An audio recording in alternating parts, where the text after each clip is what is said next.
See on saade sulle, kui sul pole päris ükskõik, millise autoga sa sõidad.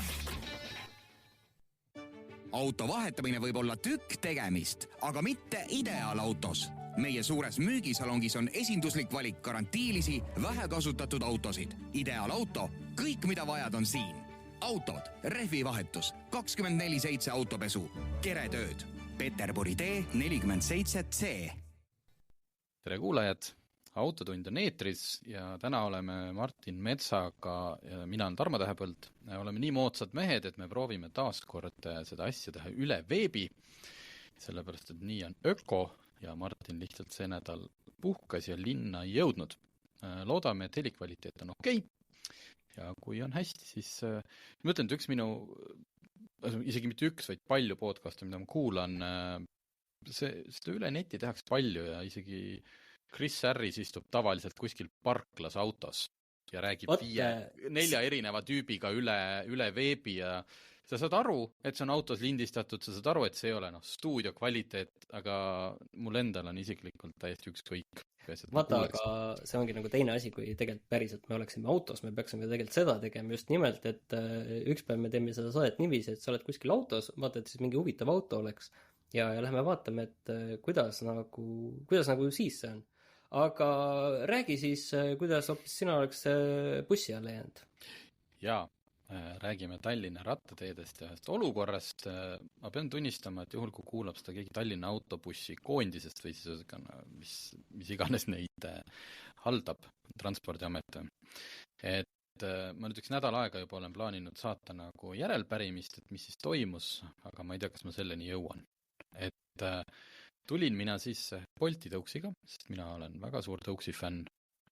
Tõnismäelt tulin sealt Tõnismäelt, pöörasin paremal alla Balti jaama suunas mööda ilusat, natuke juba kulunud punast rattateed. Sugugi mitte autode vahel, sugugi mitte inimesi ohustades, vaid ikkagi ilusti rattateel. Ja seal tuleb kohe, seal on mingi polikliinik, seal on vist hambakliinik ka, et seal on ta bussitasku. Ja ma olen täiesti kindel, et ma olin kogu aeg, et see buss tuli pärast mind, ehk minu tagant, ta pidi mind nägema.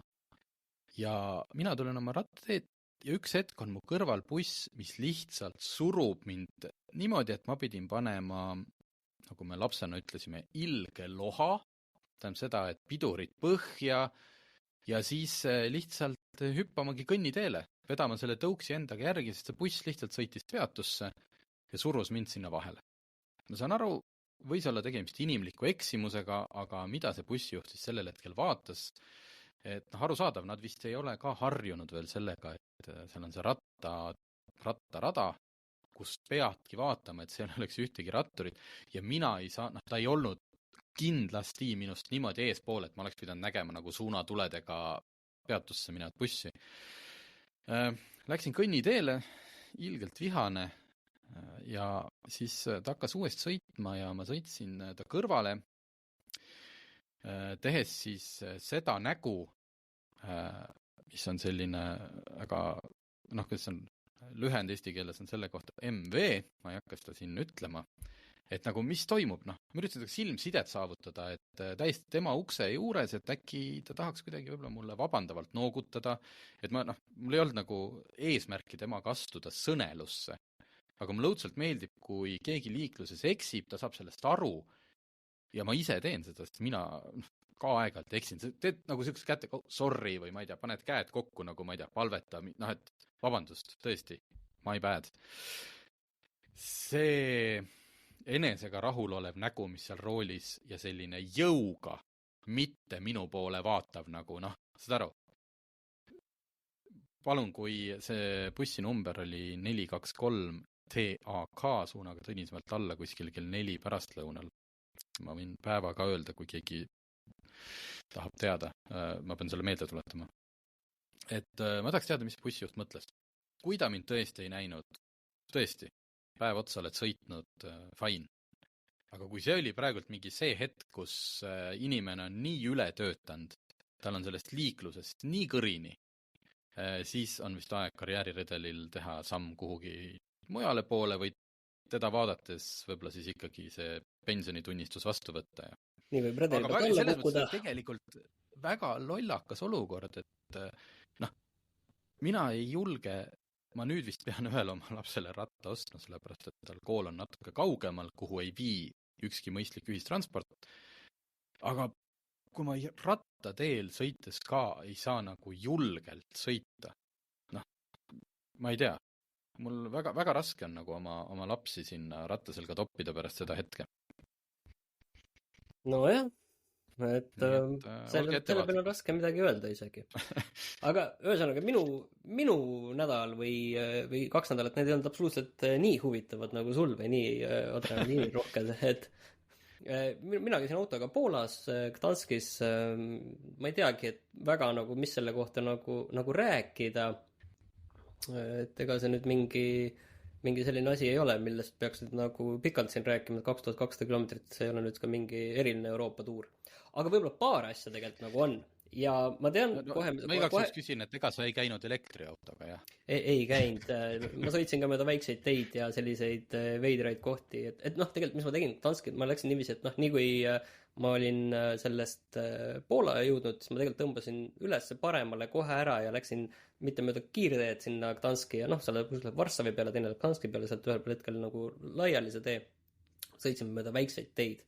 Kaliningradi alt käisin seal Kaliningradi, Poola, Leedu 3 piiri kohtumiskoht on, seal käisin, tagasi tulles tulin samamoodi mööda neid väikseid teid, vahepeal muidu enamasti 90 teed, aga ütleme, et mööda kiirteed sa jõuaksid kõvasti kiiremini kohale, aga samas sealt on otsem nagu kilomeetrites. Ja vahepeal pidi 30-ga sõitma seal mingite teede peal ja et ta oli selline, aga ta oli ikkagi huvitav maakoht ja ikkagi Kaliningrad siin kohe kõrval, vaatad, sõidad seal mööda, väga huvitav selles mõttes. Tagasi tulles seal on see Hitleri hundikoobas, kus sai käia, et see oli ka väga, väga tore vaatamisväärsus. Kõlab minu jaoks nagu õuduste puhkus. Ei olnud, ma olin väga rahul. Aga, asjast rääkides, siis... üks asi, mis jäi ikkagi silma on see, et kõikjal on ristmikel peatee märgid. See märk, et see kollane valge klärakas, et sa oled peateel. Mitte see, et anna teed märk, vaid just, et peatee. Sina oled peateel. Et sina oled ühesõnaga sa ristmikule sõidad, on ju, siis sul ei ole seda küsimust, et kas et kas minul on peatee ja siis sa võtad natuke kiiruse maha ja natukene piilud kõrvale, et kas seal on see kolmnurkne märk paremal olemas, et ikka anna teed märk on kõrval olemas, et kas ikka oled peateel. Ma olen aru saanud, et Eesti on igal juhul Euroopa viimane riik, kus seda peatee märki ei kasutata. Ja tegelikult see on nagu, minu meelest nagu päris oluline, sellepärast, et kas või mingi ökonoomsuse või sõidu sujuvuse ja kõige selle koha pealt. Et sa tead, et sa oled peateel, sina sõidad. Teised peavad kõrvalt vaatama, et nad sulle ette ei sõida. Et mina ei saa aru, miks Eestis on niiviisi, et ma arvan, et me peaksime seda küsima Transpordiametist, et miks see Eestis niiviisi on, et sa ikkagi pead piiluma, mis märk kõrval on. Ma just ütlen, et ma sõitsin mööda neid väikseid teid. Igal pool seal on need märgid üleval, on ka Leedus üleval, igal pool. Ja kui automaksu koha pealt oli suur mure, et me oleme Euroopa viimane riik, kus ei ole peatee või ei ole automaksu, siis minul on ikkagi küsimus, et miks me nüüd oleme Euroopa viimane riik, kus aktiivselt ei kasutata peatee märki. Et kas tõesti on nagu mingi mure, et inimesed sõidavad liiga tuimalt ristmikule välja, vastupidi, minu meelest on jumal okei, kui sul on peatee, siis sõitkegi sujuvalt, mitte see, et kõik natukene seal nikerdavad. Teine asi. Eestis teeremont oli, mis on vist siin jääb järgmiste aastate viimaseks suureks teeremondiks on see, väga tore oli vaadata, mis toimus Pärnust lõuna pool, seal 10 kilomeetrit ehitatakse 4-realiseks.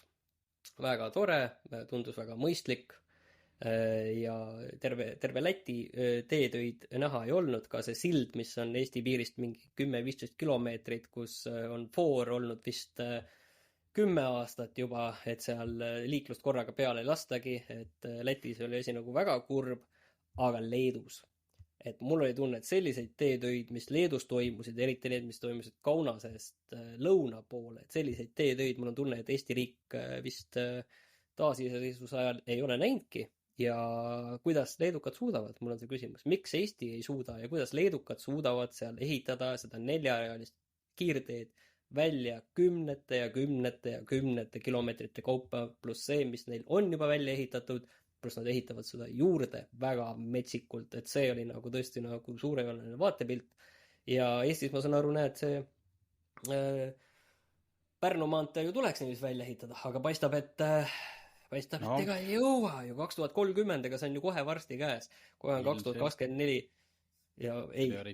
Prioriteedid ja meil läheb see, ma täpselt ei oska sulle öelda kuhu, aga ilmselt mujale, mida jälle leedukatel ei ole.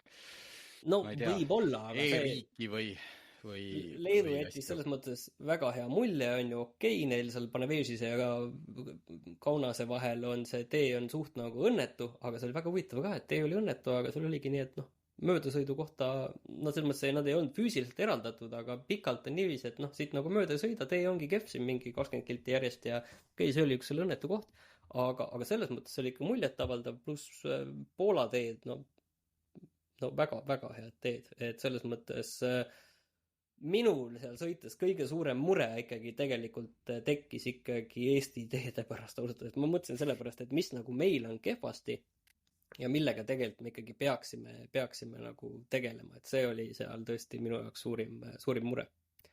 Vot, nii, aga on sul küsimusi veel selle kohta? Ma tean, et üks küsimus sul muidugi on, aga see on, ma ei tea, kui me selle laeka avame, siis kuhu me välja jõuame?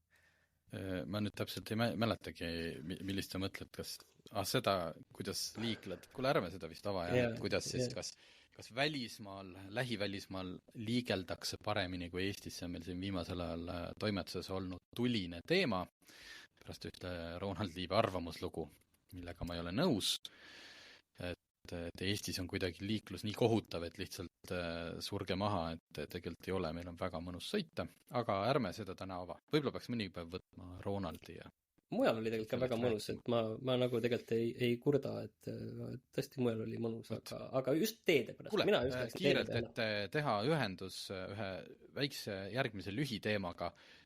Kütushinnad, kus sa tankisid? Muidugi Poolas, sellepärast, et ma tean, et see nüüd hiljuti Eestisse tulid ka nagu Poola hinnad, aga see oli väga tore, et sa sõitsid Läti, Leedu, Poola, et -5 senti, -10 senti ja -15 senti liiter, et niiviisi see läks ja ega tegelikult liiga palju ei olnudki vaja tankida, on ju, aga Poolas muidugi lasin paagi täis.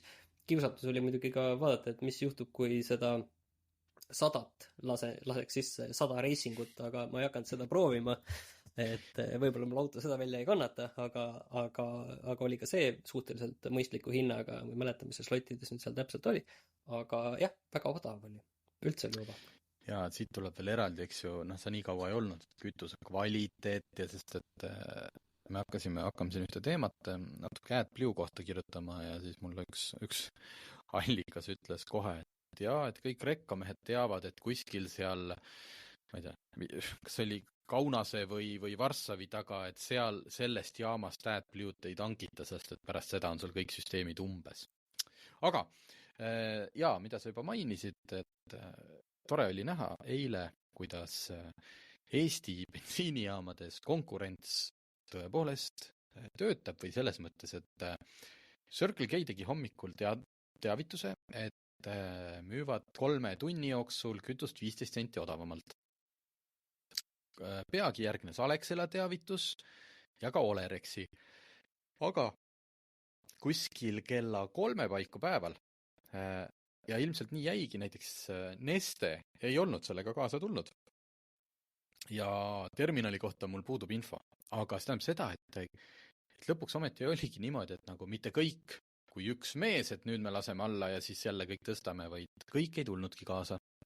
Aga naljaks oli, ütleme naljaks, mõnes mõttes traagiline, et ka see 15 senti tekitas tanklatesse vähemalt mõnes piirkonnas sabad. Paarkümmend autot kohe oli näha mõnes tanklas ja tegelikult mis see nagu näitab, see näitab seda, et jah, see kütuse hind ja see teema on oluline, ta on võib-olla natukene muidugi emotsionaalselt oluline, et kui sa selle 15 senti selle ma ei tea, 60 liitrit paagi peale ära jagad, siis sa saad, ma ei tea, 9 eurot võitu vist on ju, või midagi sellist on ju. Aga 9 eurot nagu maast teitud on ju, aga kas sa jah, viitsid nagu olla seal see 30 auto, aga kokkuvõttes see näitab seda, et see läheb väga korda, mis on kütuse hind.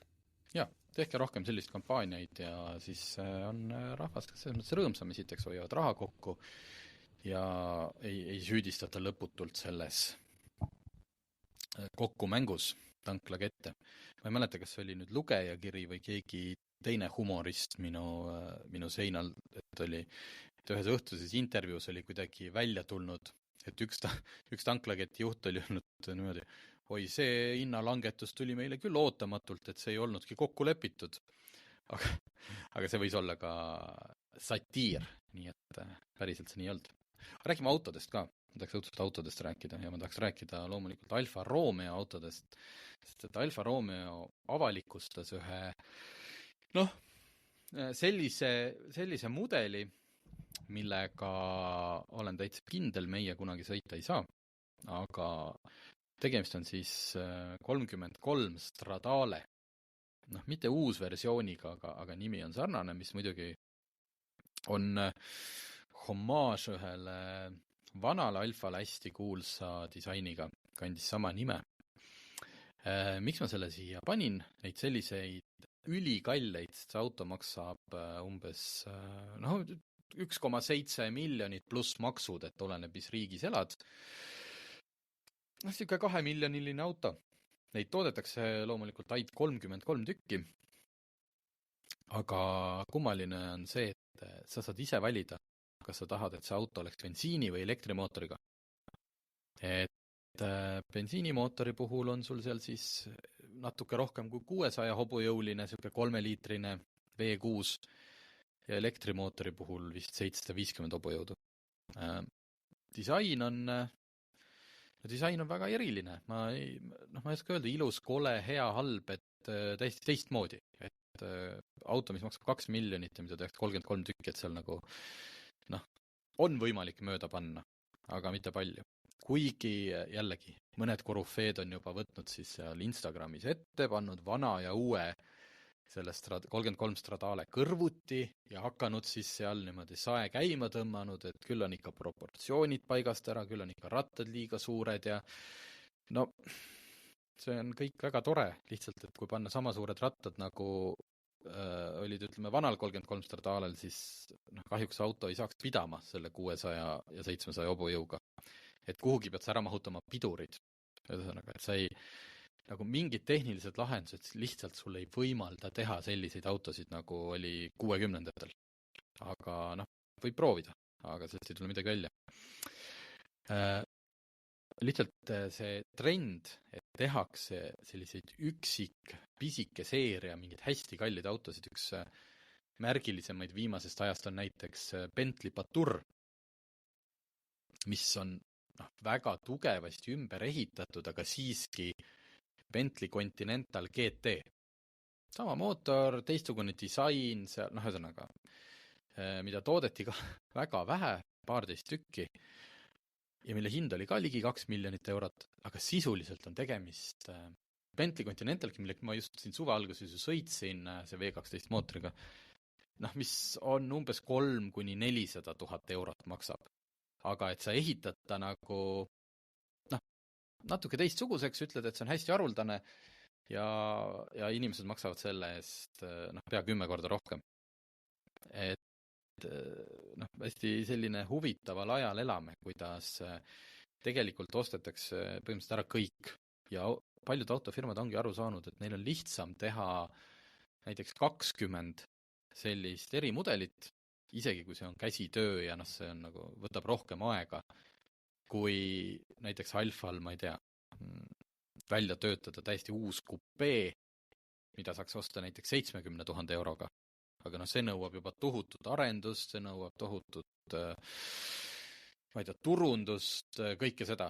Samas kui on lihtsam see kasum kokku võtta sellega, et sa lihtsalt kasutad olemasolevaid mootoreid, sest Maserati Gran Turismo tuleb ju elektrilisena.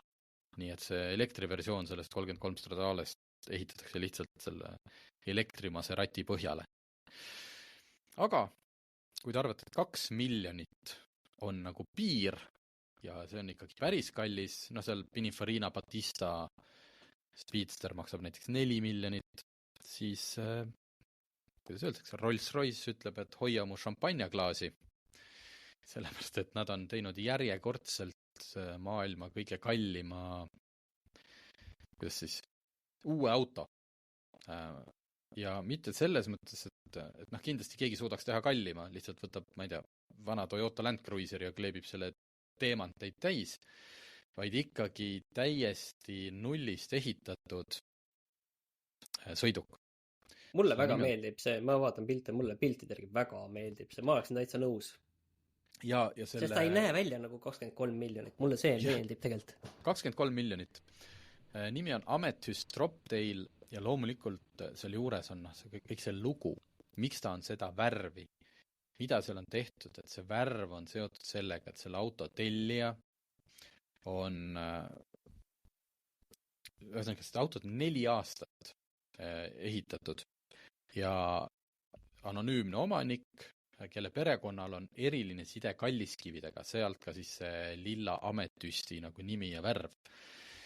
Et ja see ei ole lihtsalt see, et sul on võetud nüüd nagu hästi, nagu tavaline Rolls-Royce natuke teistsuguseks koputatud, vaid siin on toodud välja, et taga, see nimetame seda matslikult siis pagasikatteks, on väärispuidust, loomulikult niisugune kõige suurem puitpind.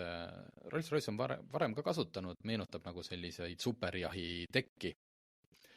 Aga selleks, et see tagaosa disain oli Rollsi sõnul siis aerodünaamiliselt vastuolus surujõuga, midagi seal tekkis ja auto muutus suurtel kiirustel ebastabiilseks.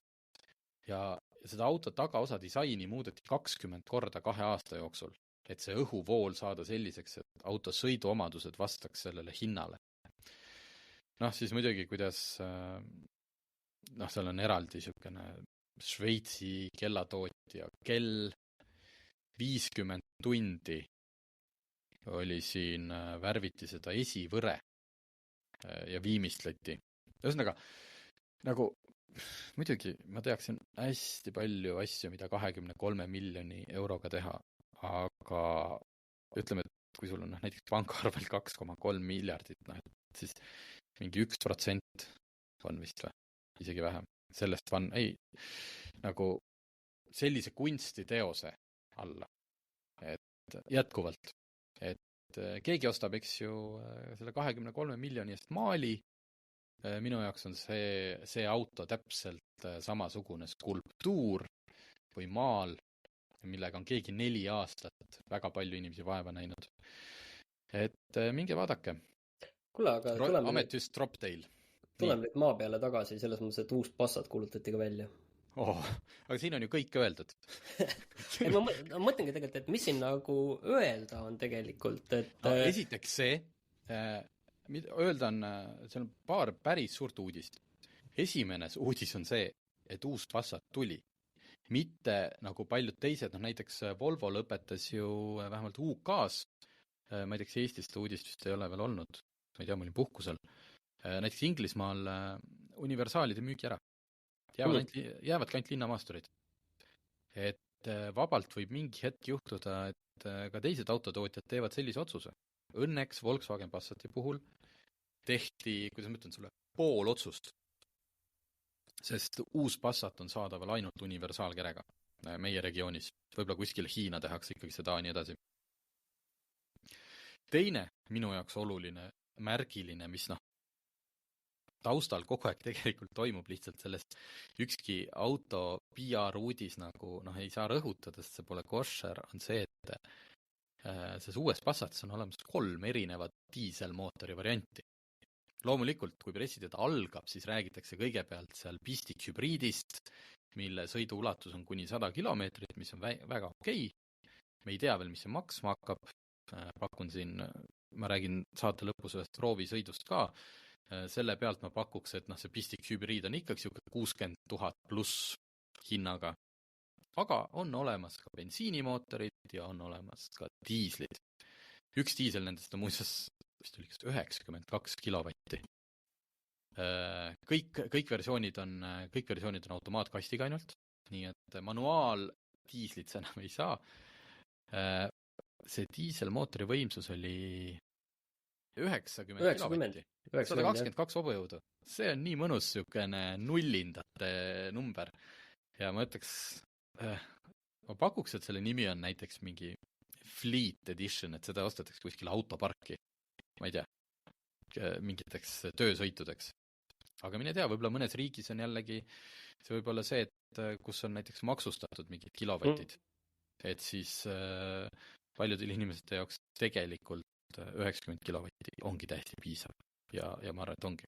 Kas see nüüd nagu piltide peal näeb välja lihtsalt nagu päris suur või ta nagu ongi päris suur? Mulle tundub ta selline ta on päris Volvo V90 moodi lahmakas selline. Seda on rõhutatud ja mitmed teised väljaanned on juba võrdlusi toonud, et sisuliselt see, mis on Škoda Superb teinud turule, eks ju, selle oma ruumikusega, ja kui kuulsaks ta sellega saanud on, siis nüüd on Passat ühesõnaga jõudnud samasse kohta, et teljevahe on 50 millimeetrit pikem, mis on põhimõtteliselt 5 sentimeetrit, mis on väga palju, ja ka tagaistmel ongi, põhimõtteliselt see 50 millimeetrit ongi tagaistuja jalaruum. Pagasiruum on kuni 1920 liitrit, mis siis on, kui on need tagumist istmed alla klapitud. Et Passat on nüüd ikkagi väga-väga ruumikas. Kõik muu on, kõige selle üle on nagu ainult hea meel, et kõik need diislid, kõik asjad on alles. Mis nüüd siis on, kui ma vaatan seda sisu pilti, siis laiutab keset keskkonsooli see vana hea Volkswageni, mitte vana hea, aga nüüd see uus ja mitte nii hea ekraanilahendus, see, mille all servas on need kliimaseadme liuknupud, puutetundlikud. No, ühesõnaga, Volkswagen ilmselgelt teab kogu selle süsteemi nõrkkohti ja siin on kirjas, tegemist on täiesti uue nii-öelda põlvkonna selle ekraaniga. Et lihtsalt pole muud teha, kui ära oodata see aasta 2024, et seda näidatakse ametlikult nüüd septembri alguses kuskil Saksamaa Münchenis, muuseas, ja see Mobility mess, mitte automess. Ja 2024 esimeses kvartalis ja siis me lihtsalt peame seda ise proovima, et kas Volkswagen on ära parandanud kõik need loogikavead, kõik selle kasutusmugavuse, kõik selle, et ise on nad muidugi väga uhked, et see kõik on lihtsalt, päästab autojuhi elu ja mugavuse ja kõik. Aga see kõrvale jättes siis positiivne uudis ja ma arvan, et universaalid ei ole surnud. Tähendab, võib-olla äriliselt on, aga autona ma ei ole sellega nõus, sest ma sõitsin just uue Peugeot 508 universaaliga. Õigemini uuenenud. On sul küsimusi? Ma ei tea. Ma kirjutasin tegelikult selle arvustuse ka, aga see pole veel ilmunud, nii et sul tegelikult puudub igasugune taust vist. Jaa, aga kas sa nüüd ootaksid seda uut Passatit või võtaksid selle 508 ära? Mina võtaksin selle 508 ära. Sellepärast, et 508 on disainilt minu jaoks üks nagu ilusamaid selliseid tava või kuidas ma ütlen, tavaautosid. Et ta näeb välja natuke nagu shooting brake, ehk selline veidike justkui nagu see tagaosa langeks ja see auto ei ole niivõrd orienteeritud praktilisusele. Aga oma selle paar päeva sõitsin sellega ja tagaistet ma proovisin tegelikult alles siis, kui ma viisin ta esindusse tagasi ja seal esinduse ees läksin, panin istme nagu nii nagu ma juhi istmel olin ja läksin sinna taha istuma ja ma olin valmis selleks, et see disain on nagu kuskilt lõivu võtnud. Et päris nii ikkagi ei saa, et sa teed see madala profiiliga auto, aga kuidagi on saanud. Seda põlveruumi ei ole seal selle uue Passati või Superbi jagu, aga see on seal täiesti piisavalt. Pearuumiga pole mitte mingit probleemi, sest see on nii ilusti või hästi disainitud, et mul on tunne, et see nagu katuse keskelt jookseb selline jäme turvatala, millest siis tahapoole on seda lage uuesti nagu kõrgemale saanud viia. Nii et pearuumi on seal jõhkralt. ma ei tea, kui pikk mees sa pead olema, et ikkagi ennem saab sul põlveruum kindlasti otsa kui pearuum. Ja kolmas asi... Vaatan praegu seda, et tõesti minu meelest väga äge näeb välja, mul tuleb meelde, et kui see nagu välja kuulutati ja me tegelikult saates sellest rääkisime, siis ma mäletan, et ma vaatasin siis ka peale, et tundus päris äge universaal. Nii, ja kolmas asi? Kolmas oli see, et kui ma seal tagaistmel istusin, panime tähele seda, mis paljudel autodel on viga, on see, et just väikelastele mõeldes, et need tagaistmed on kuidagi nii kõrgel, et sealt näeb aknast välja. Ehk et see laps, kes istub seal turvatoolis või on lihtsalt, ütleme, natukene veel lühem, peab passima seda uksepolstrit ja siis, kui vanemad eest ütlevad, vaata, kits on tee ääres, siis see laps, ahah, tore, aitäh, et ütlesite. Mina ei näinud seda kitsa, sest nagu mõnes muus autos ma pidin vaatama seda ukselinki. Et mul on tunne, et selle Peugeot iste oli kuidagi kõrge. Ja see kesktunnel, mida me oleme harjunud nimetama Kardaani tunneliks, kuigi sealt mingit Kardaani ju esiveolisel autol ei lähe, oli ka võimalikult madalaks tehtud. Et juhul, kui seal keskel keegi peab istuma, nii nagu keskmine iste ikka, et ega sinna täismees ennast ei mahuta, aga et sul ei ole jalad niimoodi, et sa saad jalgu hoida seal selle kesktunneli peal. Ühesõnaga, mega hea disain ja ruumi on palju. Ruumi on piisavalt, et ei pea mööndust tegema. Mis nüüd on teemaks hästi tihti, on nende uute Peugeot'de rool. Minul see rool meeldib, et see on väike, see on mõnus, ta hästi istub kätte, väga mugav on sõita. Aga tänu väiksele roolile on see auto mõeldud niimoodi, et sa näidikuid juhi ees vaatad üle rooli. Üle rooli, jah. Ja see tekitab tegelikult päris paljudele probleeme, et ei saa seda ideaalset istumisasendit. Kui lased istme liiga alla, istud auto põhjas, siis jääb see rooli ülemine serv varjab näidikublokki. Kui lased liiga ülesse, ühesõnaga, ma leidsin ideaalse asendi sõitmiseks. Niimoodi, et roolistus hästi käes, mugav, kõik, aga ainuke jama tekib siis, kui ma sealt autost välja hakkan tulema, sest et siis jääb jalg nagu, et ma pean seda paremat jalga siis sealt kuidagi alt niimoodi läbi nühkerdama. Et oleks mul nagu palju jämedam jalg või nii, et siis läks raskeks. Et see on nagu probleem, et kõigile ei tarvitse lihtsalt see asi sobida, et sa pead ikkagi ise minema ja proovima järgi, kas sina saad selle paika. Hinnavärk siis, ma tahtsin hinnavärgist rääkida. Hinnavärk kõige magusam jätame lõppu. Ma tahtsin veel, et üks osa, mis sellest faceliftist, ega sellest palju midagi ei ole muutunud. Esiots on teistsugune, veel agressiivsem ja siis, et näiteks Android auto on nüüd juhtme vaba. Ja mul oli nii positiivne. Läksin autosse, panin kõik hetkega, see telefoni ühendamine õnnestus, hästi lihtne, kõik korras, Android auto töötab. Yes. Ja siis selle mõne päeva jooksul juhtus korduvalt seda, et üks kord oli just telefoni kõne ajal. Connection lost, nii ruttu haarad telefoni, paned kõrva äärde, räägid sealt edasi. Ja siis ta leidis connectioni ülesse ja ühendas jälle autosse. Et nagu, ja mul ei ole ka mingi Hiina mingi no name, ma ei tea, mis need on, mis iganes telefonid, eks ju, kuskilt netist tellitud. Mul on Samsungi korralik mudel, ja ikkagi need kaks süsteemi ei suuda nagu auto ja telefon üksteisega niimoodi. Ja ma alati lisan siia, ega ma ei tea, äkki on asi ju telefonis, aga nagu pole minu asi. Ma tahaks, et see toimiks paremini.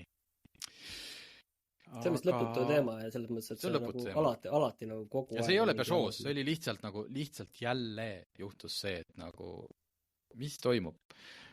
Ja muus osas jõuame siis selle hinnani. See konkreetne testiauto maksis 59 900 eurot. Ja maksis ta nii palju sellepärast, et ta on mitte kõige tippmudel, sest seal on Peugeot üks veel BSC nimeline sportversioon, 4 vedu 360 hobujõudu. Aga ütleme, et siis tavavalikus tippversioon. Pistikhübriid. 225 hobujõudu. Peugeot sõnul saab sellega sõita ainult elektrijõul 63 linnas kuni 72, noh see on siis kui mega head tingimused, et su linn on San Francisco ja sa hakkad ainult sealt mäest alla sõitma. Mina sain selle auto näidiku järgi täisakuga, mis ütles mulle, et 34 kilomeetrit saab sõita. Ma ei tea, mis siis oli, et kas keegi oli ennem niimoodi paugutanud, et see arvuti oli omadega täitsa soe peast ja ma sõitsingi selle akutäie tühjaks ja ma sain sõita 32, et nagu ma saan pistikhübriidist aru. Praegu ei ole veel külmgi. Kui ta on siukene, nagu on juba Mersudel, et eelmises saates Margus Pipraga rääkisime, et ta sõitis Mercedese pistikhübriidiga 120 kilomeetrit ainult elektrijõul. Siis oleks see hind juba õigustatud, et kui see tegelikult ongi arvestatav alternatiiv elektriautole. See praegult ei olnud veenev, aga ära osta seda pistikhübriidi, sest et 508 valikus on olemas täiesti ka diisel ja on olemas 1,6 liitri bensiinimootor, 130 hobujõudu. Jah, ta ei ole nii kiire, nagu oli see minu see pistikhübriid, aga mis siis? No, see ei ole see auto. Aga varustustaseme saad sa võtta sama, mis pistikhübriidil. Kõik need lisad, kõik on samad olemas, nii et see auto, kui ta on selles GT varustuses ja seal oli veel paar vidinat oli juures, ta on seest ka, sa näed, et sa maksad palju, aga sa näed ka, mille eest sa maksad. Et see ei ole nagu, see on kvaliteetne koht, kus istuda. Ja siis ma vaatasin, et kui ma võtaksin kas bensiini või diiselmootoriga, mõned lisad võib ära jätta. Sest ausalt, seda katuseluuki ei ole tegelikult vaja ja massaažiiste on ka selline, nice to have, aga tegelikult saab ilma. Ma just hiljuti selle Peugeot massaažiistet proovisin, väga huvitav oli, aga samas, ütleme, et see on täpselt see asi, mida sa kasutad, tead, ühes kohas. See on see sama, kui sa sõidad 700 kilomeetrit seda kuskil Euroopasse, siis vahepeal on sul igav ja see on hea, et sa viitsid mingit peatust teha, et ennast liigutada, aga siis las see tool liigutab sind siin kuskil sügab sind, on ju. Aga see on nagu täpselt see koht, kus seda mõtet nagu kasutada. Jah, et selle massaažiistme kaasneb muidugi see, et on siis nahksisu, muidu on see Alcantara, võib-olla natukene paar seadistamisvõimalust istmel rohkem, aga ühesõnaga, jätad mõned lisad ära, siis tegelikult saab selle auto kätte vähem kui 45 000 euroga. See kõlab nagu mõistlikumalt, jah. Ja see kõlab juba mõistlikumalt lihtsalt sellega, et võtke kõrval ükskõik milline linnamaastur, et muidugi saab odavamalt, aga see, et kas teie peas nüüd Peugeot on natuke kallima klassi auto, kui ta vanasti oli, et sellega peate te juba ise hakkama saama. Aga see, et kui sa sinna sisse istud ja sõitma hakkad ja kõiki neid nuppe seal katsud ja oled, siis mõnes mõttes on see hind õigustatud. Ja kõik, kes siia ikka ütlevad, see on kuradi prantslased, need ei pea ju ka. Peugeot on 5 aastat läbisõidupiiranguta garantiid. Või siis lisana saad osta 6 aastat, aga siis on 200 000 piirang. Et nagu, ma ei tea. Mina olen kunagi poest tutika Citroeni ostnud, mis oli aastal 2008 äkki. 3 aastat sõitsin, 1 korra käisin garantiis ainult. Tagaluugi mingi nupp jukerdas. Minul oli kunagi ka 3 aastat vana Peugeot ja siis ma sain teada kõik, mis jupid autol on olemas. Aga jah, nagu me oleme korduvalt maininud, et me saame hetkel ikkagi anda hinnangut uuele autole. Ja meie kasutatud autode hinnanguid saate lugeda muidugi Autogeeniuse portaalist, kus on üleval, palju meid oli? Üle 250 vist juba. Jaa, 270, 280 äkki isegi nüüd juba. Just, et minge otsige sealt, et kuidas siis nad on hiljem vastu pidanud, aga mulle 508 SV ikka jubedalt meeldis. Lihtsalt, et see pagana elektroonika niimoodi jukerdama seal pidi.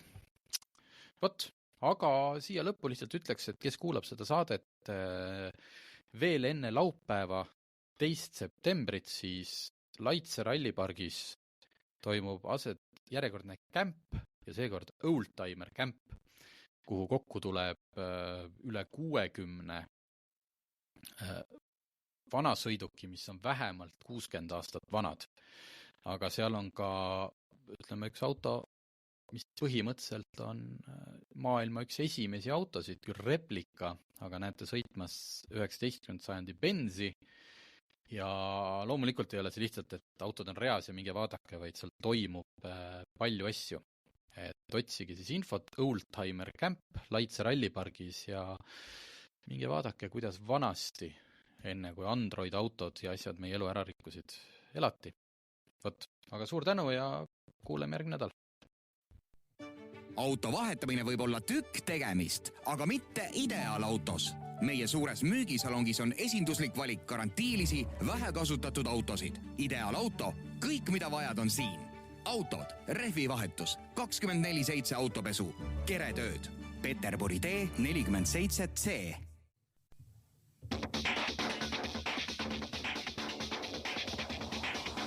Autotund. See on saade sulle, kui sul pole päris ükskõik, millise autoga sa sõidad.